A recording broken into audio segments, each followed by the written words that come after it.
大家好，我依家仲喺貴州嘅，你估下依個係咩瀑布啊？肯定唔係黃果樹瀑布啦。依家我係喺貴州嘅北折市，依度係全國唯一嘅城市天然瀑布，因為依個瀑布係喺北折市嘅市區裏邊嘅。依個瀑布嘅名叫做響水灘瀑布。響水灘瀑布係由3層瀑布組成嘅，寬約50米，落差成40米，所以佢個水流好急，水聲好大，離好遠已經聽到好大嘅水聲噶啦。依家我行到慢嚟，簡直就係如雷貫耳，啲水聲大到你聽唔到自己講嘢嘅。響水灘呢個就係貴州之前嘅響水灘。嗱，係咪嗱？我已經擘大喉嚨嚟嗌㗎啦，你仲係未聽清楚我講乜嘢？響水灘瀑布嘅水簡直就係咆哮而下。你有冇聽過呢首背景音樂呢？係景區一直放緊嘅。呢首背景音樂就是鳳凰傳奇唱嘅《麝香夫人》，佢裏邊係有一句歌詞：月光灑下了響水灘。因為鳳凰傳奇唱嘅呢首歌，響水灘瀑布係紅遍咗全中國。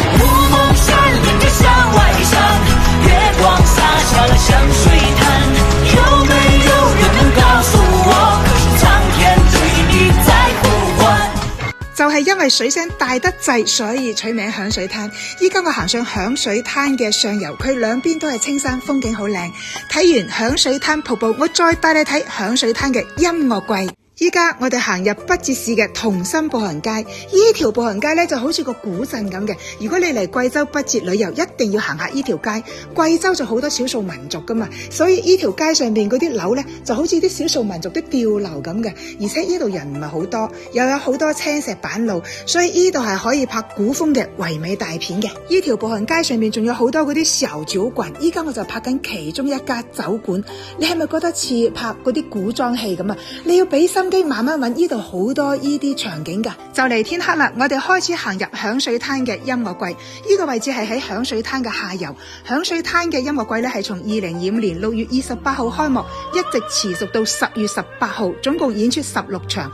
每個星期六嘅晚黑就喺7星關區嘅同心公園演出，免費入場觀看嘅。響水灘音樂季非常之大陣容，佢每個星期六晚黑演出，每晚嘅主題都唔一樣。依家係過國慶啊嘛，所以今晚嘅主題就係歌唱祖國。你睇下幾多人，政府出資組織大型嘅演出，觀眾免費入場，所以呢度每個星期六晚黑係吸引幾萬人入場嚟睇噶。我哋係啱啱睇完閱兵冇幾耐嘅，所有嘅中國人都為今日強大嘅祖國而自豪。而今晚貴州北折嘅響水灘音樂季嘅主題係歌唱祖國，幾萬名現場嘅觀眾係自發性咁企起身一齊歌唱祖國。